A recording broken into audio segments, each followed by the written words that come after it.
Good evening. Robert Dunbar here from Training by Dunbar. Great to be spending some time again with you this evening. So real quick, bottom right-hand side, please hit the subscribe button if you're looking at this on YouTube. Of course, if you're looking at it on Instagram, you're probably already following me if you're seeing this video. But if you're not following me, go ahead and click the follow button on Instagram as well. And you should be at Training by Dunbar. And of course, the YouTube page subscriptions have definitely went up. So thank you all who have subscribed already. Again, this is Robert Dunbar, Training by Dunbar. I hope you guys are having a great new year. What I'm going to be talking about here is a little bit of prospect versus suspect. Prospect versus suspect. And I got a few notes here I'm going to go over because I try to make sure I keep all of my information in a precise time. You know, I like to do Instagram, IGTV. So I want to be on Insta, I want to be on the gram, whatever these millennials are calling it nowadays, right? So we want to make sure we're on that, and our YouTube channel is working. So we like to keep the videos at 10 minutes or less. So I am going to use a few notes here, but prospect versus suspect.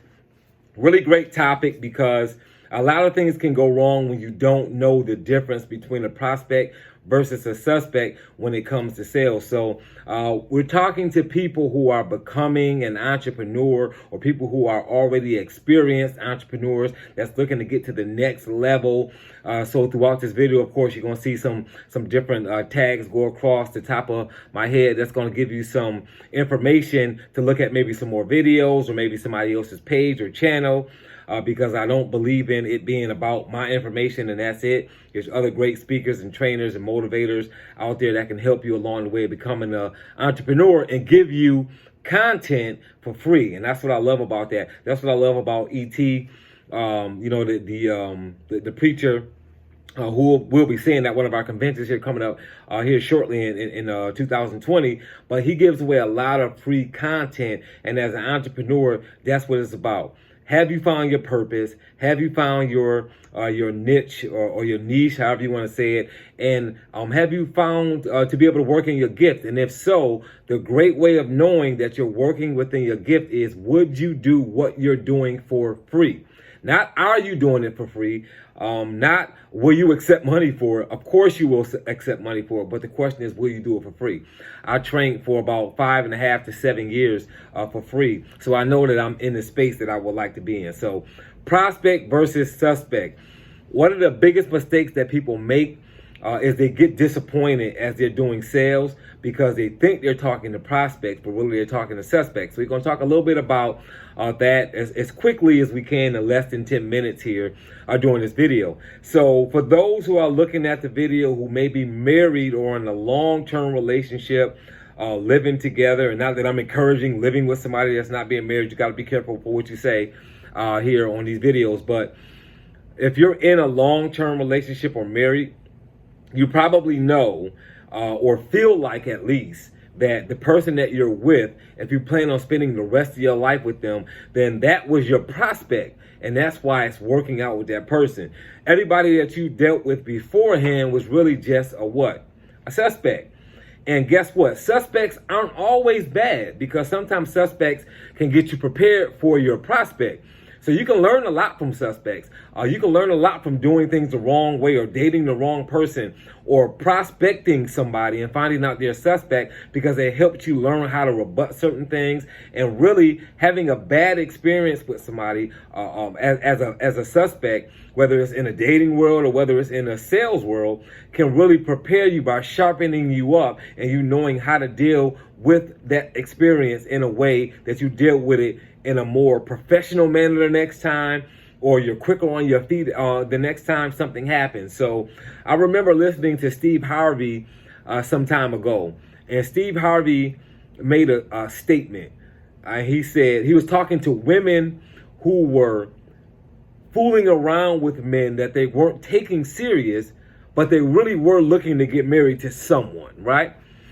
And what Steve Harvey said during that video or that stage presence he was doing, I can't remember what program he was doing, but he made a really powerful statement that I really believe is true, which is, if a young lady is saying, hey, I'm looking to get married, you know what I mean? I'll be a great wife. I know how to handle myself in a relationship that will put me in a position for a man to want to marry me. But in the meantime, I've got this guy that I mess around with, or these men, whichever the situation may be, right? A guy or some men.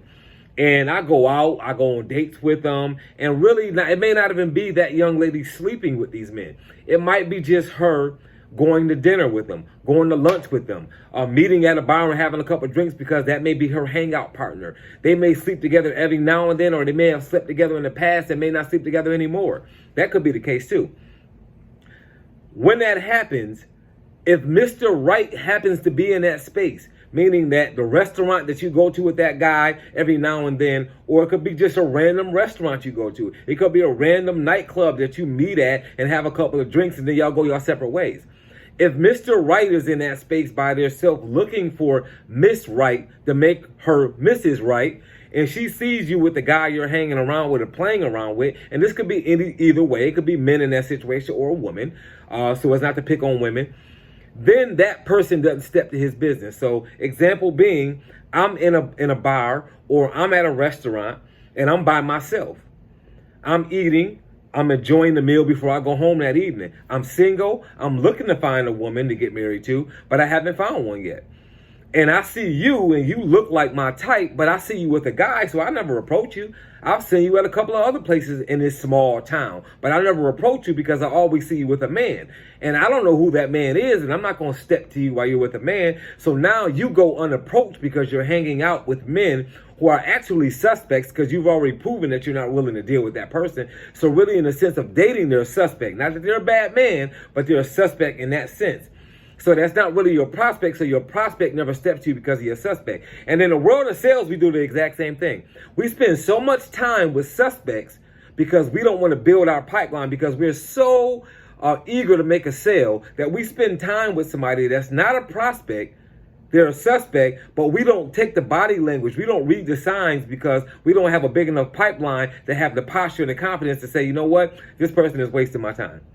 How many times as a sales rep, working on commission or not working on commission, working on wage or working on a salary, have you sat with somebody, really knew that they weren't interested, but you kept trying to get them to buy your product or your service because you don't have anybody else to see after them?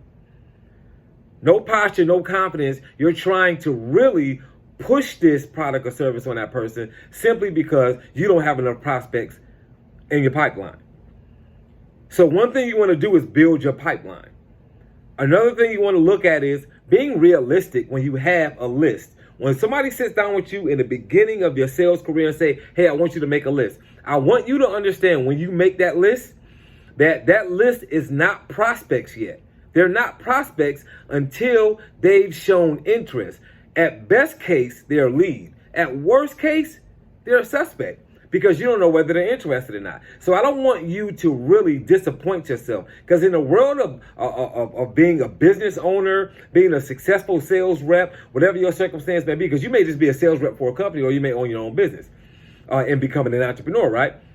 So in that situation, we know that the small wins help us build confidence and posture so we can keep moving in that direction. We know that a bunch of small losses will lose our confidence and it'll put us out the game. So don't disappoint yourself by making a list of people and saying, hey, these are prospects when really they're suspects. So that's something else I want you to keep in mind. Don't call them a prospect until you've identified that they're interested in your product or service. Let me look at something else here. Few false, small wins, few small disappointments. Our prospects have to show interest. Are you married? Use that example. Let's talk numbers. 30%, right? 70-30. So we know I got a minute left. 70-30 is typically the numbers. Most sales reps will tell you that. Old-time sales reps, new age sales reps will tell you the same thing. You can get rich off of 30%, guys. 30% will get you rich. Expect 7 no's. If you want to know how to expect your 7 no's and how to deal with them, first of all, when you go out to talk to people, if you're a horrible sales rep, you should still do 1.5 to 2, 10, 15 to 20% as a horrible sales rep. A great sales rep should do about 30%. If you're excellent, if you're ingenious, if nobody can touch you, 40%, you're going to make even more money, but you can get rich off of 30%.